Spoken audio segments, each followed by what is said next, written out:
Look, I think one of the things that we've done at the City of Adelaide that's been quite unique is have a really cohesive vision and really sitting down with our public and our people and our administration and coming together and really joining together around a really cohesive vision. And what that's allowed us to do is really focus on customer outcomes. So our reforms are very much focused on making meaningful change and really technology is playing an enabling part of that meaningful change. So I think the way that we've gone about that is quite unique and it's certainly resonating with our residents. Just say a little more about how you went about it. How did you pull that together? Yeah, so we spent the first 3 or 4 months at my time at the City of Adelaide doing quite a comprehensive consultation process. So I sat down with residents, I sat down with businesses and I asked those businesses and those residents what are the problems that they're experiencing with their interactions with the city.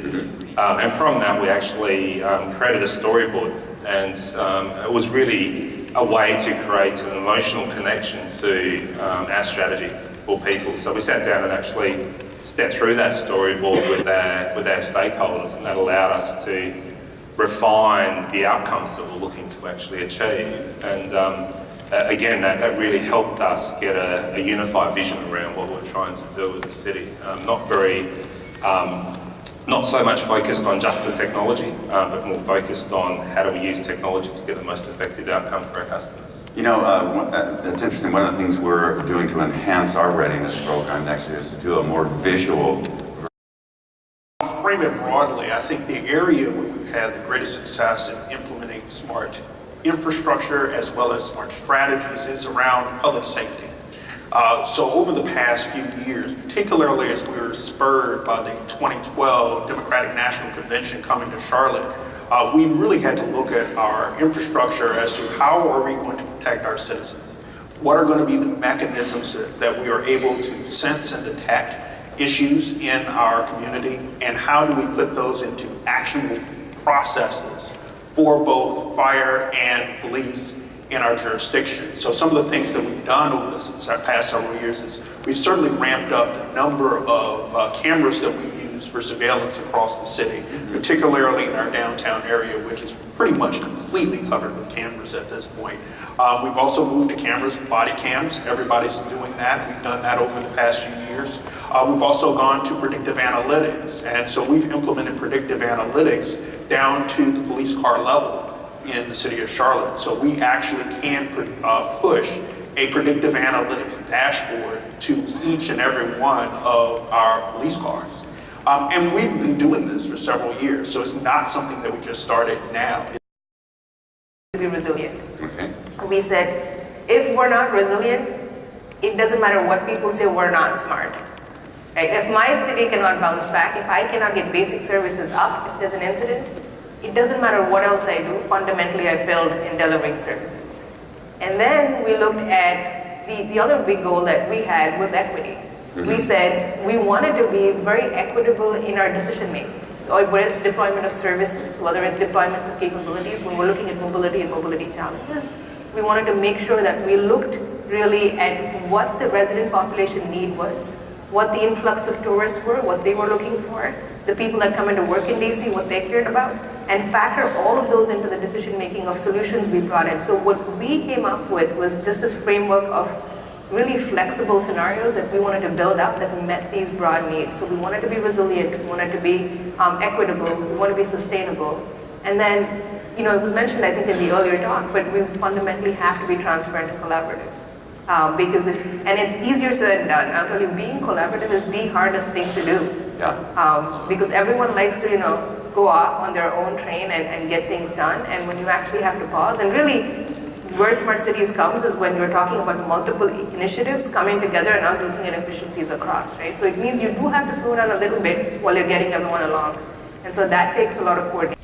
I see 5G as a critical enabler, but what I also see as important is for all of our networks to be more thoroughly integrated so that we are able to utilize capabilities across the entire spectrum.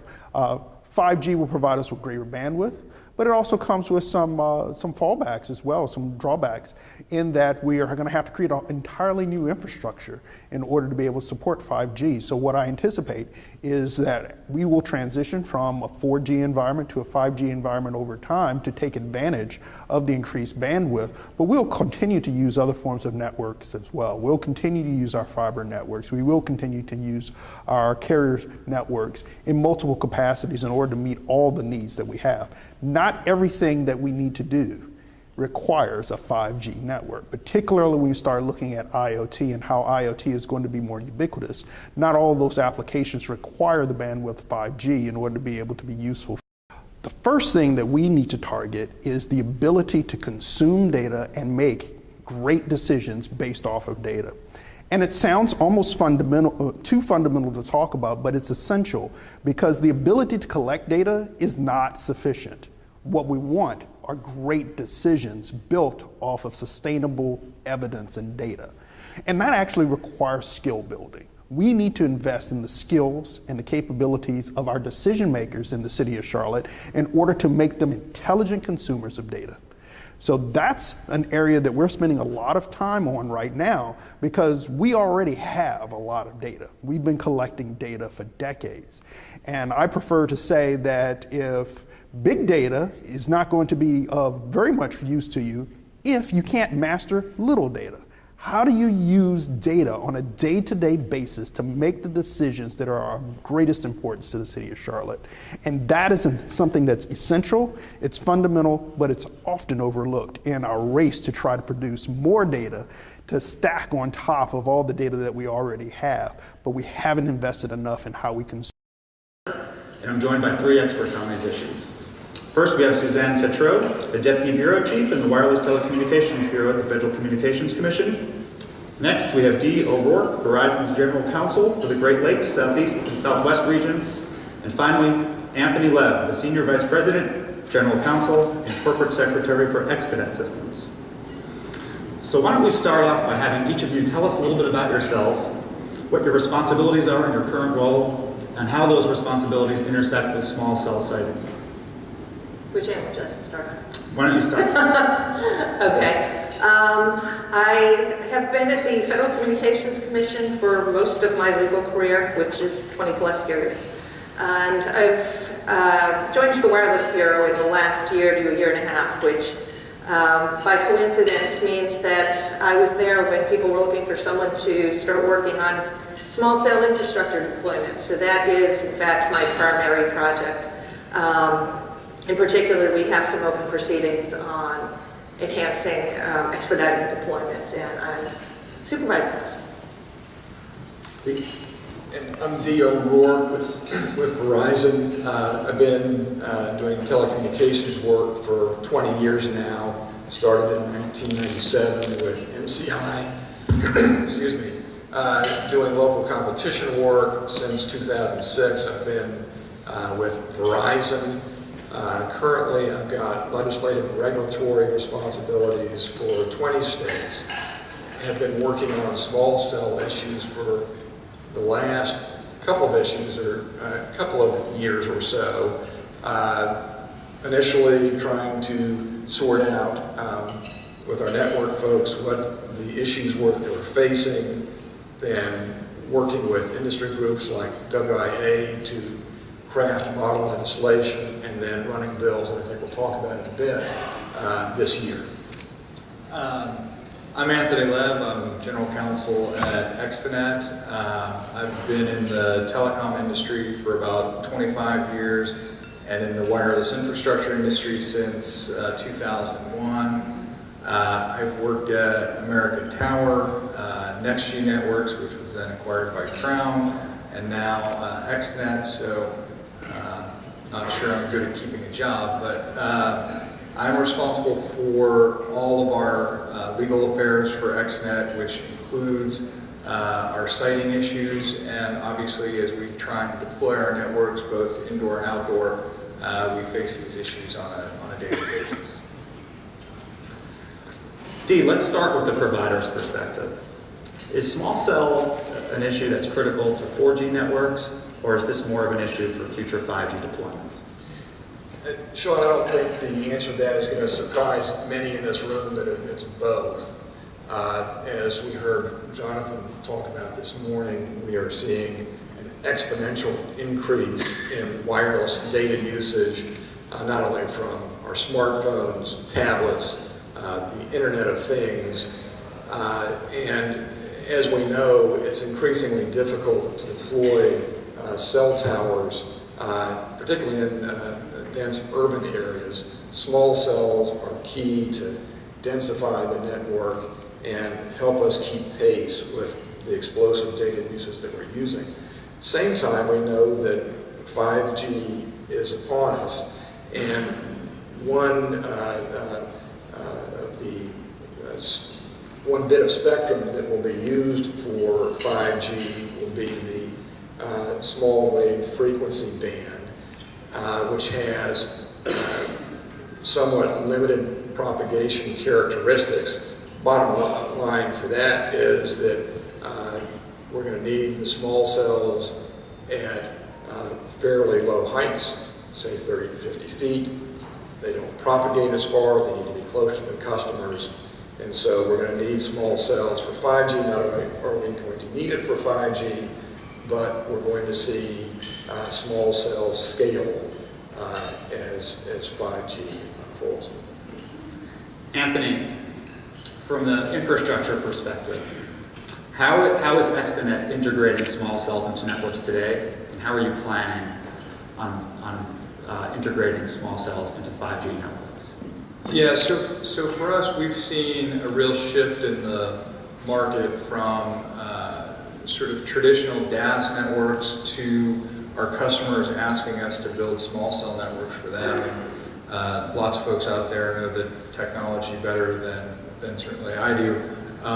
But as Dee was saying, small cells have become more and more sort of de rigueur as we move to the end of the 4G deployment and the initiation of 5G services. So for our outdoor networks, we use small cells, not exclusively, but it's pretty much the crux of our business right now.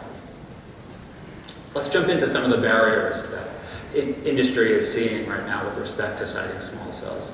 Dee, can you identify what some of the top 2 or 3 barriers are right now for state governments? Sure. A couple of years ago, as I mentioned, one of the first things we tried to do was identify just those barriers. And what we found is they really fall into 3 basic categories, and those are the things that we're trying to address in the bills. First category is we need access. Access to the right-of-way, access to vertical structures in the right-of-way. And what we saw when we kind of surveyed the landscape, a lot of states do not have statutes that authorize wireless carriers to be in the right-of-way, unlike other wireline telecommunication providers. So as we tried to get into markets, negotiating our way in, we found that there were a lot of cities that were not willing to come to terms and get us into the markets. So access is one key, reasonable pricing is another. That even the cities where we were able to negotiate and were willing to allow us in the right-of-way, you would see access charges that might be in the range of $1,200 to $4,000 a year per small cell, far above cost, and highly problematic when you think about the scale that's going to be required for 5G. And then the last category is process. We discovered that we need a streamlined process to really make small cells a reality. The worst case in some cities, you would actually say moratorium, that the city would simply refuse to process applications to allow you in the right-of-way. But even in cities that didn't go that far, you had processes that were far too slow to accommodate the scale that we're going to be seeing as we move along. So those are the basic categories of issues we've seen. Suzanne, from your seat at the FCC, is that consistent with the types of barriers that parties are identifying to you? It really is. It's Those are all the kinds of things we've heard about from the state and local level. But we're not limiting ourselves to looking at the state and local level. We're actually looking at federal law as well, and whether there's a way to streamline things like historic preservation reviews and environmental reviews, so that we do them when they need to be done, but not when there's not really an impact to be worried about. Anthony, you worked on macro tower siting earlier in your career. How is the challenge of small cell siting similar to, but also different from, those experiences of the 2000s with respect to macro towers? It's similar in a lot of ways. As Dee mentioned, we face moratoria now in a lot of cities, which we faced in the tower industry. One that hasn't been mentioned yet, which I think is still important, is RF radiation concerns. And I know that the FCC now has a proceeding to update its RF rules, and that will go a long way to helping us sort of assuage concerns that local communities and individuals have about RF radiation that comes from the antennas that we use. I know that when I'm just out and about, tell people what I do, that's sort of the number one concern that registers with folks. So watching that proceeding will be very important.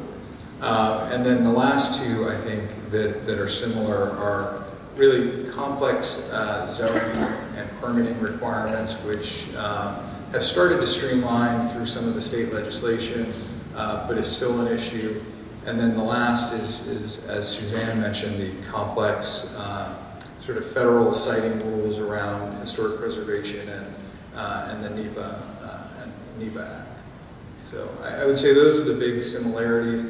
I think the difference is that in the early 2000s, when people were trying to site towers, there wasn't the same sort of focus on the need for speed to get these things developed. I mean, there was on the industry side, but we didn't see it in the same way, or at least I didn't see it in the same way on the state and local level. And I think now, because of the advent of the iPhone and everything, we've got a lot of people on the other side who we're trying to deal with who really understand that there's a need to get deployments going in a really super speedy way.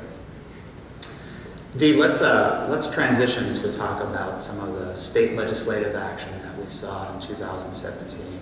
I think at last count were 12 or 13 states that passed 13 states passed legislation aimed at facilitating small cell siting. What are some of the common themes or threads that you saw in those bills? So, Sean, I would say that the bills really go after those main categories of issues that we talked about just a little while ago. In states where wireless providers don't have access to the right-of-way, the bills address that and give us access. Typically, states have not had a statutory right of access to municipal poles. The bills do that. So they care for the access issue. They deal with pricing, which is not surprisingly a bone of contention as we negotiate these bills from state to state. Pricing or charges in terms of access to the right-of-way, access to municipal poles, application fees, all sorts of things that can be charged for. And then on the process side, putting in shot clocks and deemed granted remedy, so that if the city doesn't act within the allotted time, then the application is deemed approved. But as we've discussed those issues with cities, for example, in Arizona, where I spent a lot of time early this year, the trade-off has been that although, for example, in Arizona, the cities were willing to talk about a significant decrease in access pricing. And I mean from $3,500 to $4,000 a year to $50. $50 for access to the right-of-way per small cell, $50 to be on a pole, a municipal pole on the right-of-way. But in exchange, the city said, all right, we need to talk about our ability we spent a lot of time in Arizona and in other states talking about the objective criteria that cities could apply to make sure that they can protect public safety, the appearance of the right-of-way, reasonable things that cities need to be able to do, and frankly, that we need cities to be able to do. And so that's been the trade-off as we've tried to work through this. And fortunately, in a number of states, that trade-off has worked and we've been able to get legislation through. As we look ahead to 2018, are there any lessons learned that we can use to achieve more successes at the state level? Well, I think so. And as an industry, we're looking at those as we think about sort of model legislation and how we incorporate a lot of those lessons learned. And certainly since we passed 13 bills, or 13 bills passed, one lesson is that policymakers get the picture. They want the economic investment, development, the jobs that are going to come, as Jonathan mentioned this morning, so that there are political tailwinds that are propelling us forward. At the same time, I think we've learned, even though it may not seem that way with some of the noise, that the interest of industry in the cities are actually pretty closely aligned. Cities may not quite see it that way yet, but I think they are. Cities want the investment that 5G and small cells are going to bring.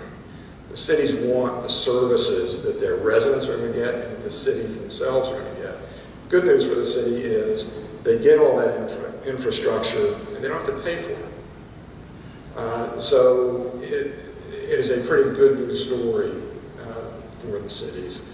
And I think that we've learned a lot over the last year about cities' concerns about managing the right-of-way that I think position us pretty well to forge resolutions in other states as we go forward next year. I think it'll be interesting to see how some of the pending litigation comes out from the statutes that have passed, where municipalities have challenged the legislation. I think in Florida and in Texas, there are two sort of interesting cases going on right now, and it'll be fascinating to see if the statutes pass muster, and if they do, what that does to the rest of the states and how they approach the legislative process for these. Suzanne, I'd like to transition now to the role of the FCC. Earlier this year, Chairman Ajit Pai formed the Broadband Deployment Advisory Committee. Can you speak to the mission of that committee? Sure. We usually shorten it to BDAC. When you hear people say BDAC, it's the Broadband Deployment Advisory Committee. Sometimes I have to stop and think for a minute about what it stands for.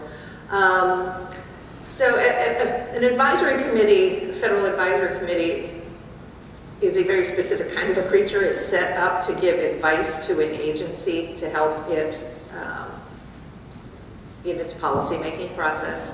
So in addition to the fact that we've got some standard rulemakings going on and we're getting comments from people that way, the point of the Broadband Deployment Advisory Committee was to bring together different players who are affected by broadband deployment issues, bring them together to talk to each other, to come up with some recommendations for the commission. So we can hear from, separately we hear from providers or infrastructure builders what their concerns are, and we hear from the states and localities what their concerns are. The Broadband Advisory Committee brings them together into the committee and into some specific working groups so that they can try to come up with suggestions for how we might move forward. So in particular, there are working groups dealing with model codes for municipalities and for states. And we look to them to bring some suggestions on how we might be able to do something with a model code. Anthony, I believe that you are one of the alternatives on the BDAC committee. Can you tell us some of the work that your working group has engaged in so far? Yeah, so I'm an alternate for our chairman, Mark Gansey, and Mark and I and the other members have BDAC have been working since I think April on these issues, and we're part of two working groups. One is on barriers to deployment, and the other is on a model code. So we've been focused really on those two. There's three other working groups that are out there, and unfortunately, I can't talk much about the actual progress that we've made, although I think we've made a lot. I think the best thing that has come out of it from my perspective is really starting to understand what the local governments are looking for, and really hearing their concerns, especially about closing the digital divide and how that factors into sometimes the rates that we see charged, and it helps. I think that dialogue has really helped kind of break down some of the barriers between the committee members as we go forward. So we have a report due to the full BDAC on November 9th. There's a public meeting, I think it's a public meeting of the full BDAC on November 9th. So we're working feverishly to finish before that. Dee, you are not on the BDAC. From an outsider's perspective, can you describe sort of how folks in the industry are viewing the BDAC's work? Well, as an initial matter, we do have one Verizon person in the working group, and we are A powerful statement broadly interpreting WIA and CTIA. And bottom line is we appreciate Chairman Pai's leadership on this, and we're hopeful that the BDAC's work will provide a useful framework for the industry. Suzanne, looking forward with respect to the work of the BDAC, are there any milestones or timelines set forth that folks could look to? Well, I think, as you mentioned, there's a November 9th date coming up, which I think is their last official meeting of the group this year. So I think folks, including us, are very much looking forward to see what the groups come up with for the November 9th meeting. And I think that can maybe give us a sense of what to expect at their next meeting. And how long is the charter for the BDAC? 2 years. 2 years, okay. Mm-hmm. Well, let's transition to the other significant action the FCC took on infrastructure issues earlier this year. The FCC adopted an NPRM, a Notice of Proposed Rulemaking, and a Notice of Inquiry seeking comment on how to better incentivize investment in wireless infrastructure. For the folks here who are not DC lawyers, can you just explain what a Notice of Proposed Rulemaking and Notice of Inquiry is and sort of Sure. procedurally where we are? Sure. So before an agency like ours can adopt rules, we have to get comment from the public on what it is we propose to do. So the Notice of Proposed Rulemaking is our way of doing that. We issue this document that describes, often in a fair amount of detail, the types of questions we are looking at, and we open up an official comment period. A Notice of Inquiry is very similar to that, except it's a little bit earlier in the stage. It's more of a, we're thinking we might come up with some proposals later. And again, we invite the comment from the public. So there's an official comment period, which is closed, but there's also sort of unofficial discussion that happens after that. Anybody who's interested in filing something afterward can still put it into the record. And we have lots of conversations with interested parties to better understand their positions and ask them questions and get more information and help them, try to get their help in getting to where they would like the agency to go. You just mentioned that folks can both file and also meet with the FCC. How would they go about doing that? So if you want to file something, that's very straightforward. You just get our docket number, 1779, which you can look up on our website, and you file an electronic comment. And that comes through to us. If people want to actually come in and have a meeting, the best way to arrange that, actually, on this topic, you can call me. Or you can call the main number of the Wireless Telecommunications Bureau, and we can arrange that. The Wireline Bureau at the agency has a simultaneous proceeding going on. We often invite them because their issues sometimes overlap with ours. So, for instance, they're the ones who are the experts on pole attachments, but pole attachments are obviously very important to the wireless industry. So we are coordinating with them. You just mentioned pole attachments as being one of the issues that was raised in the proceeding. What are some of the other, at a high level, what are some of the other issues that were raised? I would say we divided it up into two major topics, which we explored very broadly, asking, I would say, questions on anything we could think of that might be relevant to the process of reducing regulatory barriers to employment.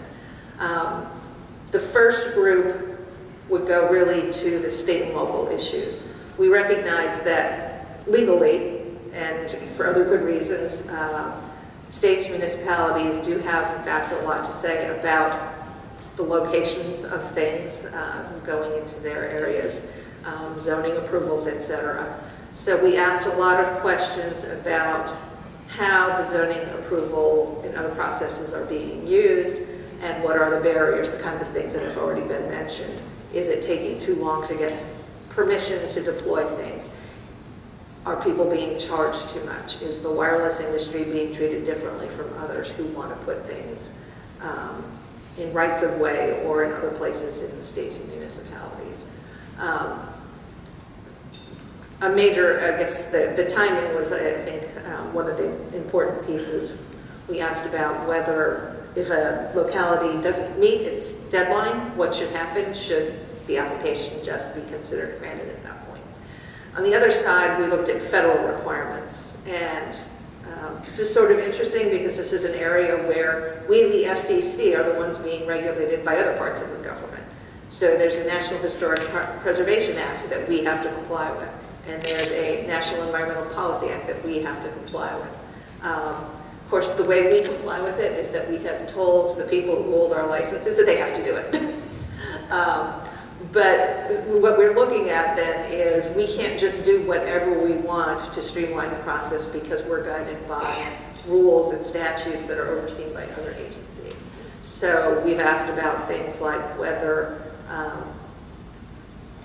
there is a way to streamline the historic preservation process, whether we're making people go through that historic preservation review in instances where there's really not any possibility of there being a historic property affected, so we could perhaps eliminate that.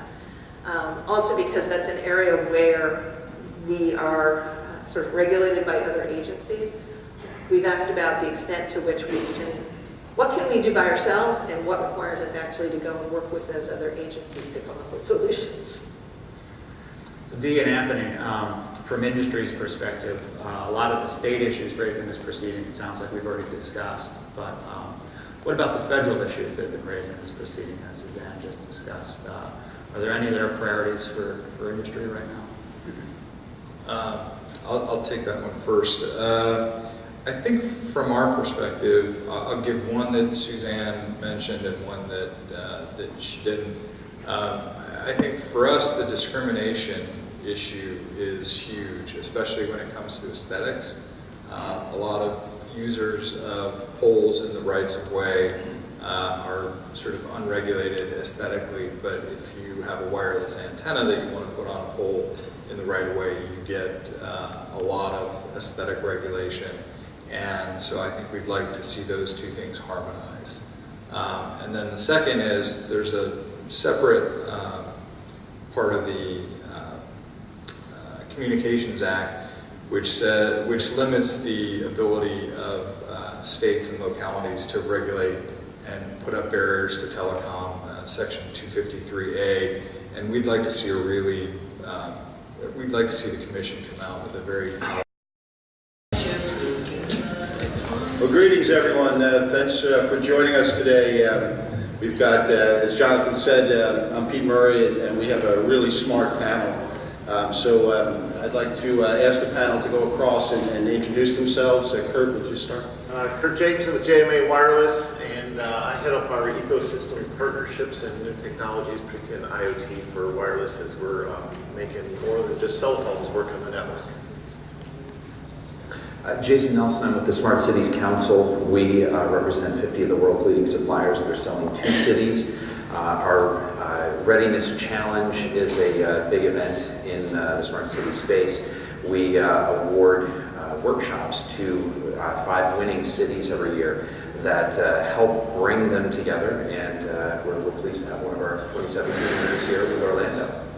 Yes, good afternoon. I'm Charles Rambat. I'm with the City of Orlando. I'm the Director of Smart Cities and Special Projects there, and I'm pleased to have represented Orlando as a winner of the Smart Cities Council Readiness Challenge in 2017. I'm from transportation and public works background, and I came to this through the U.S. DOT's challenge, by Secretary Fox. And since then, we've been involved in quite a few other challenges. So I'm glad to be here. Thank you. Bernard Borgai, Head of Operations and one of the co-founders of Vertical Bridge. We're the largest privately held telecom infrastructure company in the U.S. My name is Josh Broder. I'm the CEO of Tilson, a large national consulting, design, engineering, and network construction company, and I lead up our dense network deployments in the congested urban right-of-way. Kyle Singer with 3GIS. I'm the Director of Product Development, and we're working to build software that helps with designing, constructing, permitting, and managing fiber networks through web-based solutions to help companies understand what they have and how to go and implement that and take advantage of all of the network that they have.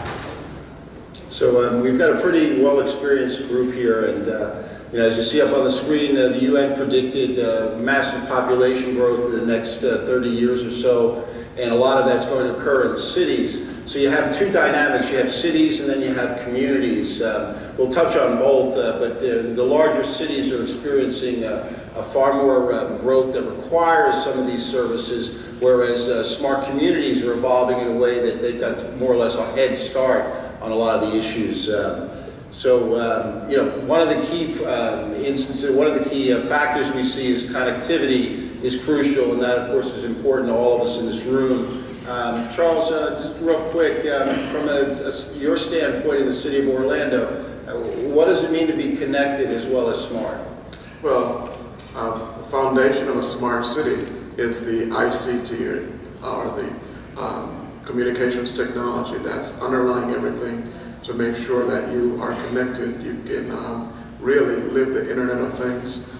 For us, we have a great transportation fiber optic network, not so good on the public safety side and on our IT side. And we are trying to make sure that before we really get too far ahead of ourselves with smart city ideas, that we build that foundation properly so that it's robust, redundant, reliable, and resilient if something should go wrong. So, one of the goals WIA has had for a long time is working closer with the cities to see for smart deployment of this network infrastructure. So we formed a task force with the Smart City Council with Jason Nelson's group. Jason, you want to talk a little bit about what goes on at the Smart City Council? Yeah, so the Smart Cities Council, as I mentioned, we represent 50 of the world's leading suppliers selling 2 cities. We work to try and help cities overcome 2 major challenges. One is certainly procuring technology. Oftentimes, a lot of city leaders are not technologists, and so there's a large education step that needs to happen when we start talking about complex ITC infrastructure. It can be a little bit of alphabet soup at times when we start talking LoRa and Sigfox and 5G and Cat-M, and everybody starts to glaze over a little bit. And so we try to come to the cities with vendor agnostic, technology agnostic information so that they can just get up to speed much faster and start asking better questions and realize what they how they can take advantage of the technology. The second challenge that we try to overcome is we try to help them overcome the sort of fractured buying environment. Cities are in a race, and we've passed the tipping point where it no longer makes sense to procure dumb infrastructure. We start talking about something simple as parking meters, right? Puerto Rico, I don't think will be leveraging, if they have to replace parking infrastructure.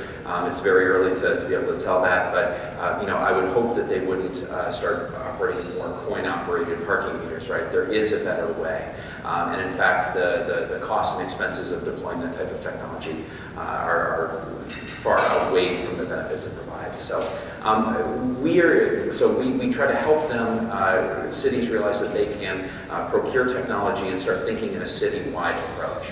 And so we've been working with cities through our Readiness Challenge, helping them connect the dots internally, helping them realize that it's not DOT versus public works versus utilities versus public safety, but it's in fact citywide against your neighboring cities that are all competing for employers and jobs and the best residents.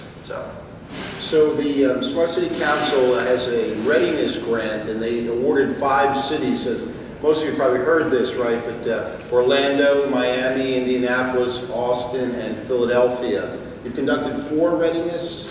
Yep, the last one will be in Philadelphia on Thursday. And I'm going to be privileged enough to attend that, and I did attend the one in Orlando. It was fascinating, a few hundred people, and they went through the different, the group got together in the morning, and in the afternoon they broke into silos, and they really talked about the specific problems that the city start with, what's our problem, then what type of solution do we desire, and then what type of technologies are we going to apply. So that was, a little bit of a learning curve, being more technology oriented. So really, next year there's going to be 5 new winners.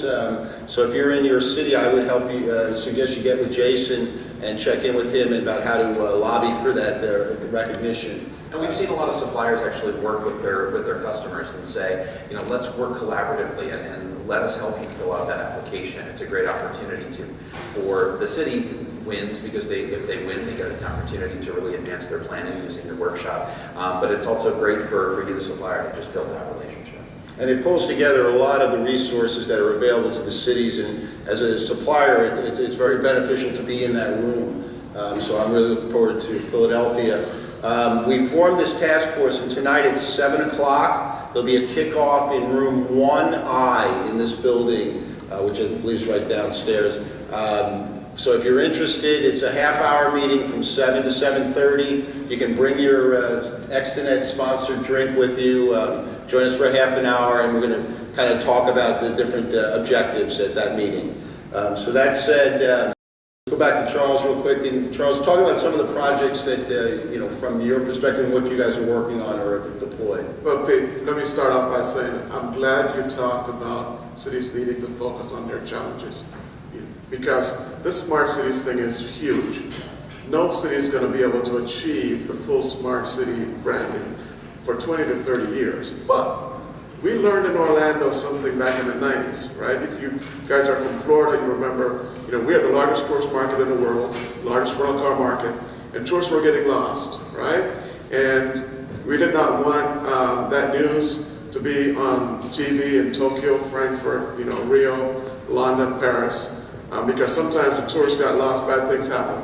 We pulled together a group of stakeholders, GM, Avis Rental Car, US DOT, AAA, City of Orlando, University of Central Florida, and we attacked that problem. We came up with a smart solution, which was TravTech, the forerunner of all in-vehicle navigation systems on the planet, right? But we sat on our hands, got fat and happy, didn't do anything, and some other people took that and ran with it and kept making new generations of it. So we've learned from that, and so we are focusing on intelligent transportation systems across the board, automated vehicles, smart parking, smart buildings, electric vehicles, a full range. A lot of good stuff for public safety and police. Again, remembering our challenge. We have more tourists in Orlando than in any other city in the world, so that's our challenge, to keep them safe, have them getting around okay. And so we need some smart solutions, and we're on the way developing some of those early solutions and trying to continue build an ecosystem so that we can continue building on these and we don't lose the momentum and don't lose all that we've built to someone else who, is crafty enough to get in and build on it. So, at the core of this, we talked about connectivity. Bernard, you want to talk about all the disparate elements that go into providing a full smart city network infrastructure? Sure. So at the end of the day, in order to enable a smart city design or a 5G based network, you're going to have access to the physical layers and physical assets that any city has to offer. And when you look at it from fiber, being able to deliver fiber to the locations that you're going to have your radios installed, and this convergence that we've been seeing in the industry over the past 3 years, where the HEDNet architecture is going to require a densification of microcells, complementing macro sites, outdoor DAS systems, indoor buildings, and all of these types of assets are going to be critical in order to make the vision of the smart city come to fruition. And you've been hearing a lot about various legislations that are being circled around and discussed. There's two paths. We'll make the existing street furniture available for deployment of these smart city solutions in cooperations with our colleagues in the cities and townships, or we'll end up having to have a lot of challenges of zoning and permitting 30, 40-foot poles almost every 100 feet apart. And I don't think anybody wants to see that happen. And the existing infrastructure will also expedite deployment of a smart city solution rather than trying to build out new poles at every traffic light. So there are, beyond just making certain city services more efficient, adding the capacity and coverage helps life safety in other areas. Kurt, you want to talk a little bit about how JMA kind of looks at providing the blanket of coverage in the cities? Yeah, so we look at it holistically, not only for the cell phone, which is, and the mobile phone from the carriers, which is a critical component, and actually that also enables other devices, because most of the narrowband devices that might be provided by unlicensed spectrum, you're not giving real benefit to people until they get some information back or can interact. So you still need to have the mobile cell phone as part of the equation. But we're certainly expanding in our coverage into the new spectrum that's available, licensed and unlicensed, providing infrastructure that's going to support all the different types of network connectivity that are going to be there to increase the capacity and the coverage that are needed.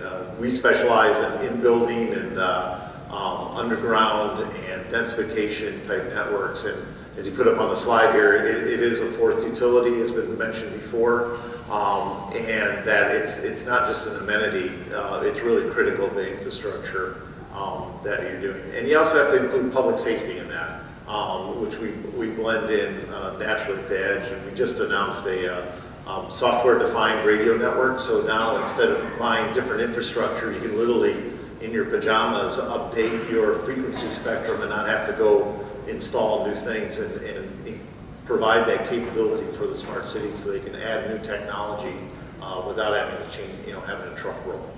So Josh, you guys do a lot of municipal deployments. Today, Tilson did X, Y, and Z, right? I can see those.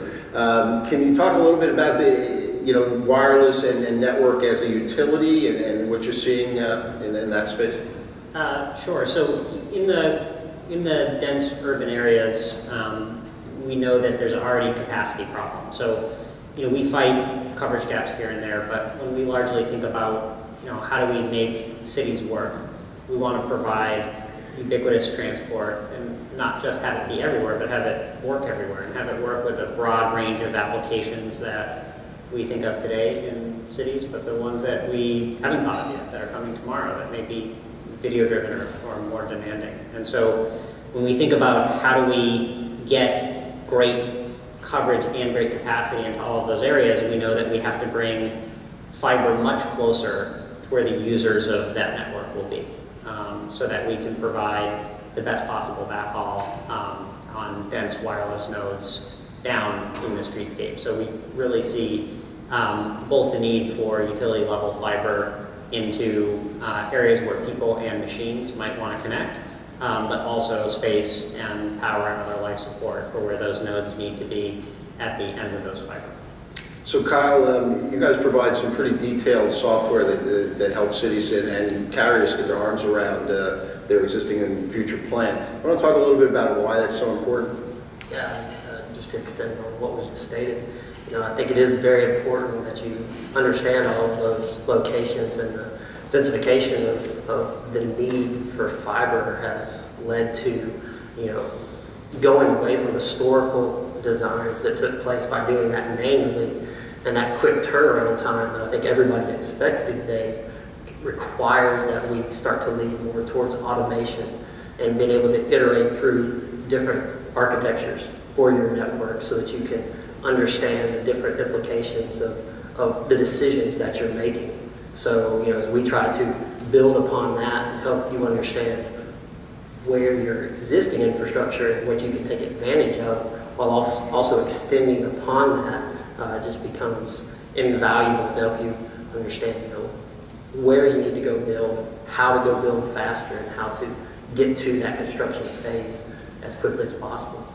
So, Charles, we were on another panel, it was Mosaic, I forget who it was, but they had mapping software. As soon as they finished, they said, I need that, right? So what level of detail does the city really have about its full plant in the communications area? Oh, man, you Sorry. exposed me.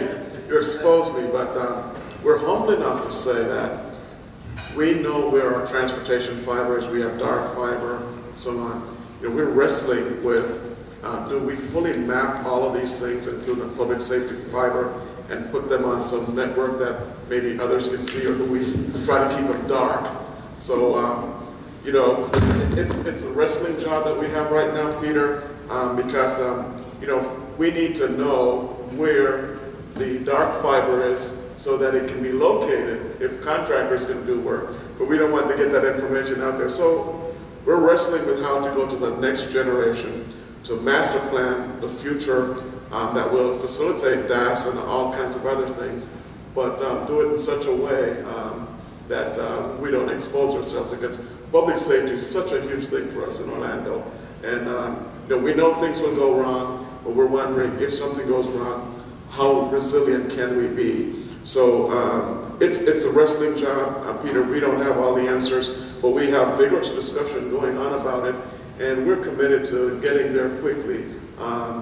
We have a pretty good transportation network, as you find in cities like Fort Lauderdale and so on. Progressive transportation people have the best municipal networks in Florida, not the IT people or public safety people, and we're trying to lend that expertise to the guys who catch bad guys and keep us safe. So we're trying to do that, and have this balance between what's dark and secret, and then how do you make sure that you can protect it by making sure some people know where it is. Yeah, well, obviously that's critical, and Tilson does a lot of work. You want to talk about the right-of-way, and we just had a great panel on kind of the policy and the regulation. Let's talk a little bit more about the practical work we're doing in the right-of-way. Yeah, sure. So when we do a lot of work in the right-of-way, I think the important thing is to remember that it's public.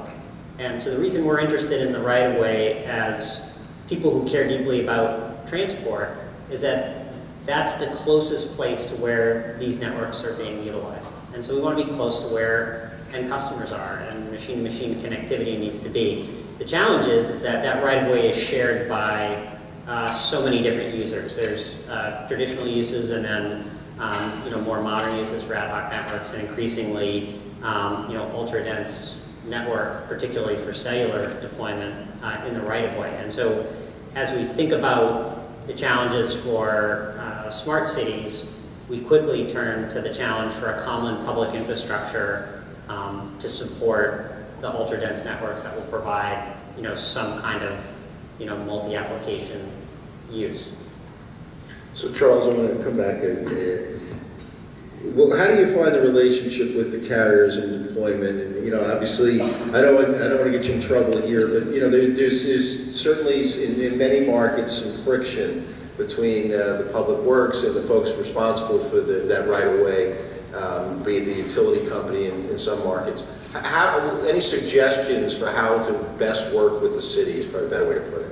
Yeah, so, at the mid-level in these bureaucracies, I retired from the city of Orlando. I was a bureaucrat for many years.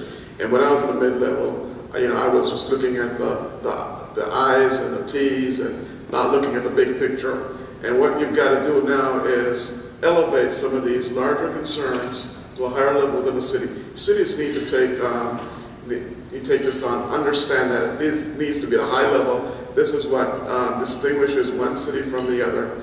And at the very leadership level of the city, it needs to work with regional leadership and national leadership and the carriers, like Verizon has done out in Sacramento and so on, like AT&T is trying to do in many communities and so on, and try to understand how you have a master plan for those utilities working in a city, so they don't get stuck in the minutia of everyday permitting, like they used to do when I was a mid-level bureaucrat, stifling them because they didn't do little things.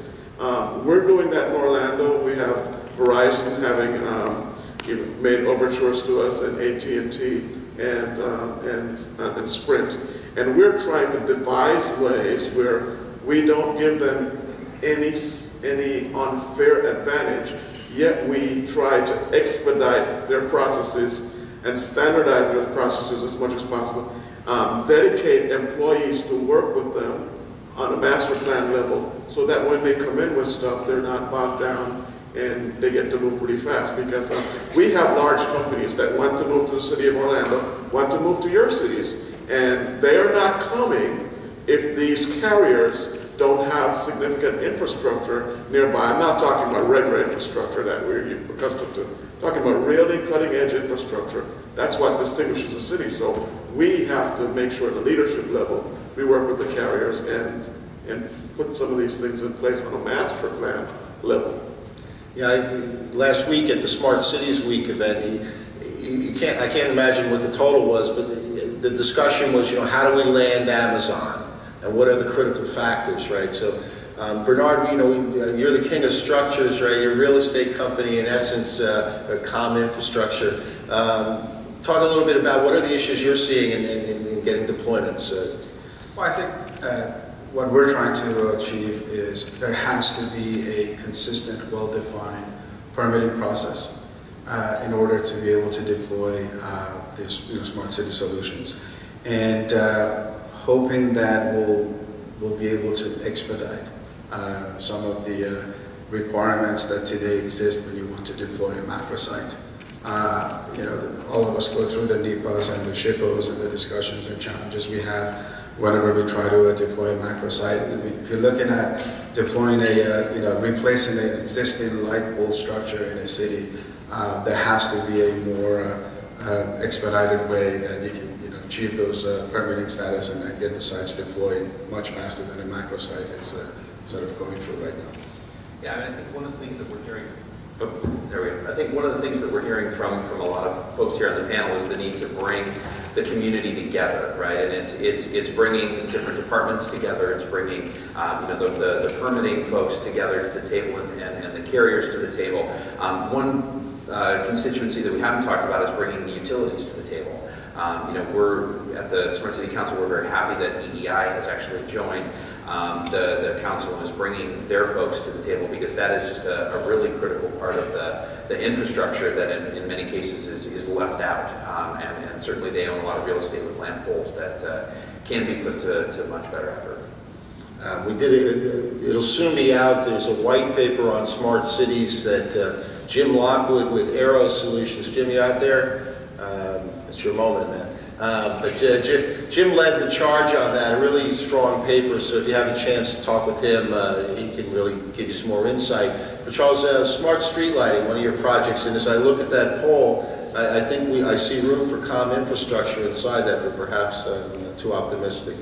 Talk a little bit about where you're going and why street furniture and street lighting, and you're starting, Orlando's coming around, as are other cities, to ways to aesthetically deploy a smart infrastructure. Yeah, so, it's once you get together beforehand, before you have something that you want to build tomorrow, you get together a few months or a year ahead of time and talk about your vision, then it's easier to get everybody to partner. And I think that's the most critical thing, getting the stakeholders together early, getting them to understand, hey, they also live in the community, we need to have aesthetic fixtures, all right? Okay, we have a crime problem, maybe we need to have certain types of sensors. You're co with yours. You are just having tunnel vision about your infrastructure, or maybe your sensors, your antennas, or whatever. But we need to accommodate all our community partners so we all can be winners. If we don't have that approach, as we've seen in some examples in Orlando, elsewhere before, some people may have early wins, but those wins are not sustained. What's sustainable is when we try to have more of our local stakeholders have wins at the same time. And we have a happier community. We get utilities and other stakeholders, law enforcement, so on, in the habit of working together so that the next one that comes in might be more difficult, but you've already established a relationship, you have been through a master planning process, and so it becomes easier. Well, I mean, I think that really is the key. On Dense Networks, we do these small kind of lunch and learn events, and we get CIOs and deputy CIOs come out, and what we find is as people start just talking across the table over the course of a few hours, by the time we're done, a whole bunch of light bulbs go off, right? So I think that really is it. And I don't know that we have enough non-antagonistic meetings, if you would. We see in court, we see, on the briefs, but, let's have a cup of coffee and sit down, city leaders and the smart infrastructure deployers. Because I think you'll find there's some beautiful infrastructure that may come with the network as well, right? Bernard, you build towers. Well, there's other ways that less expensive than a tower, perhaps, right? So, Kurt, JMA has been pioneering a whole bunch of smart moves that I've seen in the this one builds. There you go. Yeah, there you go. I think that's the last button I have to press. But in any case, we want to talk about this partnership because to me this is the most practical and impressive piece I've seen in 2017. Yeah, JMA's partnered with Big Belly to provide concealed street furniture, but this is also a kind of a combination of everything working together. How the waste management system that Big Belly provides by having IoT sensors and monitoring the trash, which has a business case in itself.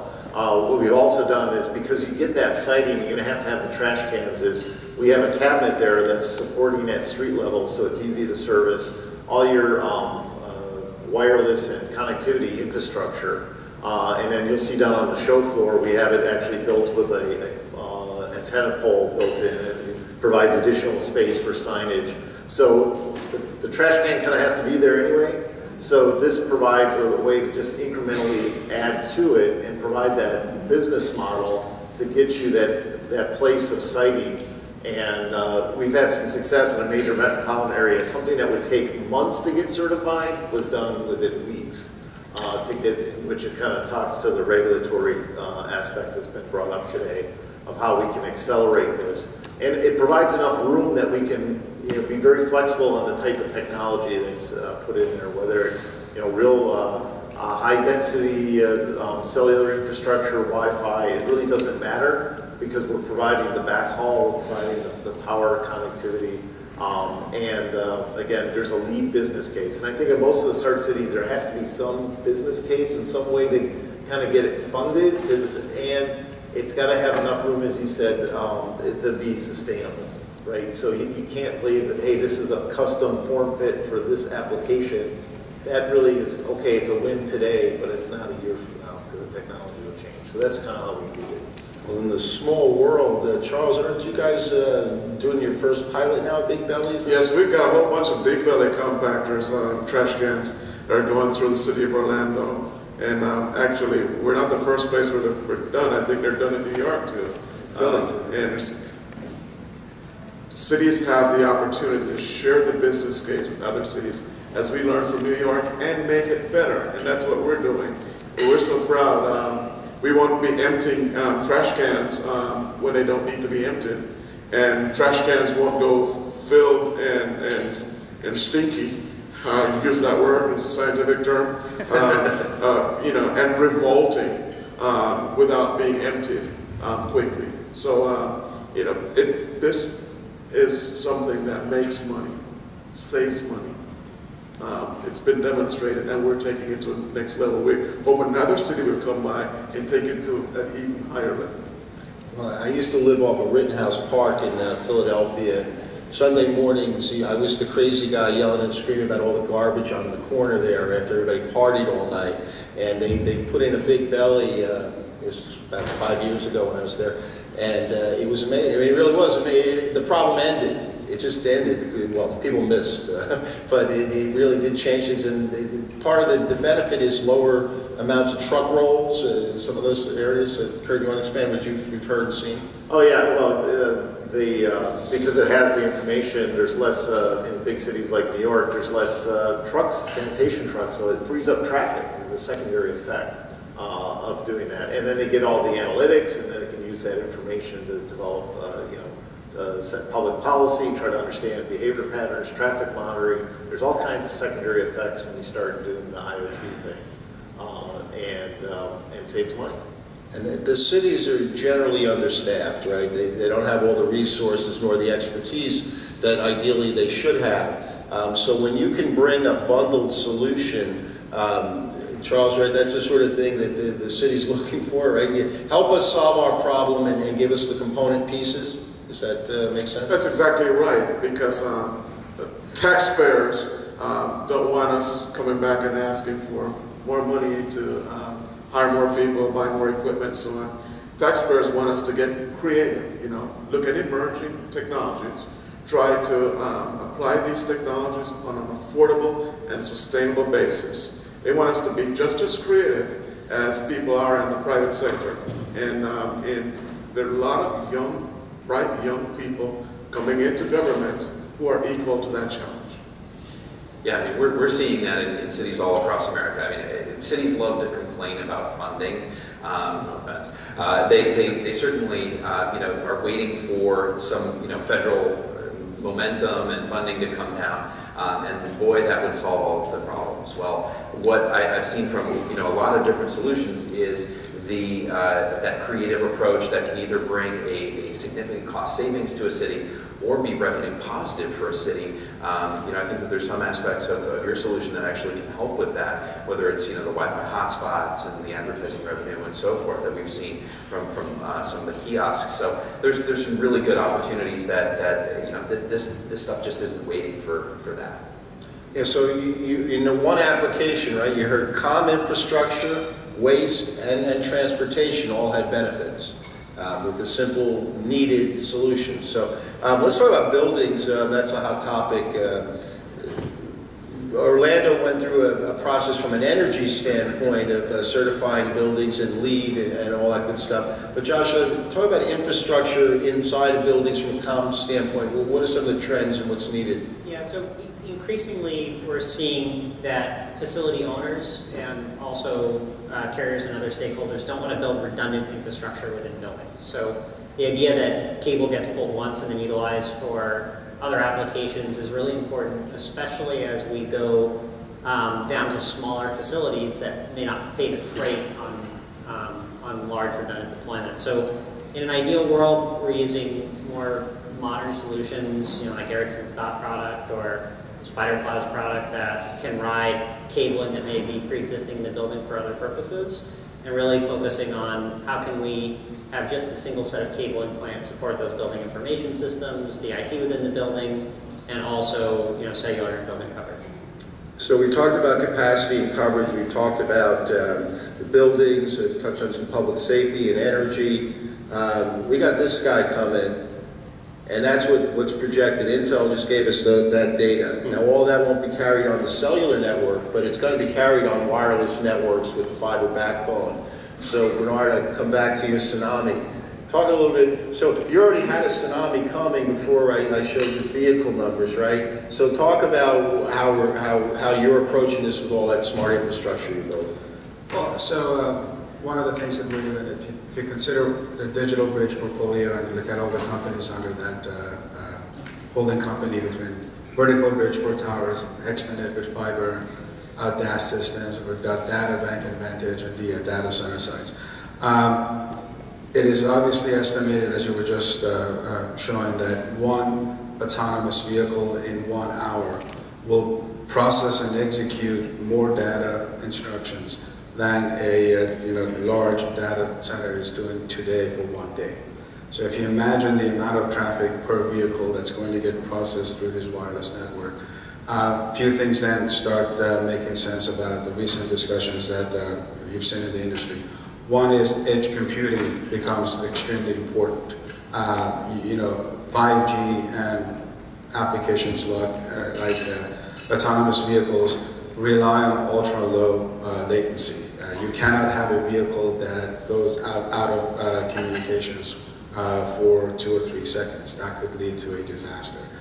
So edge computing is one thing that we're pretty focused on right now with Vertical Bridge and Data Bank, because in order to be able to process that much data and the ultra low latency that's required to make this type of a communication happen, as the core network is becoming virtualized, the remaining processing has to get pushed out to the edge of the network, which is basically where the radios are and the antennas are at the bases of these towers or some C-RAN locations. And through the deployment of micro data centers, you can start localizing the amount of traffic, amount of data that you can process and execute, while achieving the ultra low latency that's required in order to make the entire world of IoT as we're envisioning it today for the next 10, 20 years to take place. So the data tsunami is real, which is why network virtualization on the core part of the network is required, and which is why edge computing and micro data centers are going to be a critical part of making that solution happen. So Charles, Orlando, and I'm very proud of Central Florida to live in the area, and yesterday we had this event, and I realized halfway through I was talking to 4 doctorates on the panel, and all autonomous experts, and then there was little old Charles and me with these guys, but they incredible group of folks, but they've been awarded the Central Florida Automated Vehicle Partnership. You want to talk about what's going on there and what the big plans are? Yeah, I talked about Secretary Fox's challenge when he was at USDOT. We didn't win that challenge. We were top 10. They selected 7 finalists. And I told my friends in Columbus, Ohio, that I'm very resentful, was very resentful. I spent a Thanksgiving, Christmas, and New Year's working on that application, and we were just top 10. And we decided in Orlando, we had about 40 partners, lots from private sector and so on, that we weren't giving up, and that we were going after the next thing, and we were going to win. We studied Columbus, and we studied all the other finalists, and we thought we knew how to win. And we went back for the next year. I wasted another Christmas, New Year's, Thanksgiving, and I was sick. I can tell you guys, I had too much information. I had shingles, but I was working on this thing and knew I was going to win because we decided to be practical. We went around Central Florida, looked at our potential partners. We had NASA KFC. I went to NASA and said, USDOT wants us to develop automated vehicle pilots here in Central Florida. NASA says, well, Charles, we get one to work on Mars. We think we can get it to work in Central Florida. We got them. We had the home of simulation right by the University of Central Florida in Orlando. Do all kinds of military stuff. We said, hey, what about civilian applications? And so we got University of Central Florida and Florida Polytech to come in, and they've committed to doing simulation and emulation for whatever we're developing. And then we got Lynx Public Transit, and before you knew it, we had a bunch of very diverse partners, and that's what USDOT want to see. At the end of the day, what they want to see is that we are using all our local partners, and that we're using all our local talents and industries, and trying to bring those to solutions. We had a parking system that was under my portfolio that is being improved with this, but the first step, we had very high resistance from bureaucrats, I used to be one, were saying they're going to lose all their parking fines if we automate and make this thing sophisticated and have it notify people who are parking that they're going to be fined and they can top up their meters from their phones or from the restaurant or whatever. And we had a big fight in the city of Orlando, and it was a paradigm shift because we implemented it, and guess what? Parking fines went down through the floor, but the revenues went through the ceiling because we facilitated better lifestyle. That's a beautiful thing. I'd like to see more of that type of thinking. Unfortunately, we're going to run out of time, and there's a few more key topics I think we'd like to touch on, but instead what I'd rather do is, Kurt, this happened to be one of JMA's slides. You want to maybe touch on public safety a little more and then sum up sort of your main thoughts on Smart City? Yeah, on Smart City, you really have to consider the whole continuum from steady state services, community, all the way. And I'm just back from responding to hurricanes in another life, all the way to what if something really bad happens. And I can say that if you have a smart city and you have a robust infrastructure with good public warning, good connectivity, good reliability, redundancy, you can recover. Communities can recover from those hits very quickly. If they don't recover very quickly. It's very painful. So I'll be happy to talk to somebody offline about that. But that's something that we are building in from the ground up in our architecture. Jason, wouldn't you say, was sustainability not one of the main drivers for the cities, right? Yeah, absolutely. I mean, we believe in creating a more livable, workable, sustainable world for all citizens. We encourage our partners and our companies and our cities to really think big, dream big, think about how they can create big changes in their communities, but then start small and start solving real concrete problems. And I just want to say thanks to WIA and the City of Orlando and everybody for having us here. Charles, some final thoughts? I've got a lot I could say. I could go on forever. Let's give a couple of these gentlemen some time, and I'll be happy to chat with anyone afterwards. Charles will be signing autographs in room. Bernard? Obviously, smart cities are coming, and everybody's talking about the impact of 5G and IoT. I've been talking to my partners, and sometimes they look at me and they're like, okay, Bernard, relax. But don't lose sight of the up-and-coming impact of AI. The future of your personal life, professional life, and the society as well. Because 5G, when it's fully deployed, will make AI happen. And an uncontrolled environment of AIs could have a major negative impact in society, and a well-defined sort of a controlled AI environment could be extremely beneficial for us. Terrific. Josh? So communities need to provide a clear path to get the necessary shared infrastructure into the right of way. And industry similarly has to engage those community stakeholders early and be clear about what the public benefit of providing that access. While we need to do a little bit of planning, we need to start now, because in this case, perfect is the enemy of good enough. And a perfect plan will be obsolete by the time it's perfect. So shared infrastructure needs to start now. Yeah, just to extend on some of the things that have been said about building out that physical plant, we just recommend the cooperation between all of the entities involved. It was mentioned about utility. I think that's very important, and how those teams work together to, kind of expedite this build out so that these smart cities are possible is very valuable and has exponential feedback on actually getting this deployed. All right, well, I want to thank the panelists and then I believe there are breakout sessions on either side of this room, going to start shortly, and room 1I, if you're interested in smart cities, the task force is having a meeting at 7 p.m., room 1I. Thank you.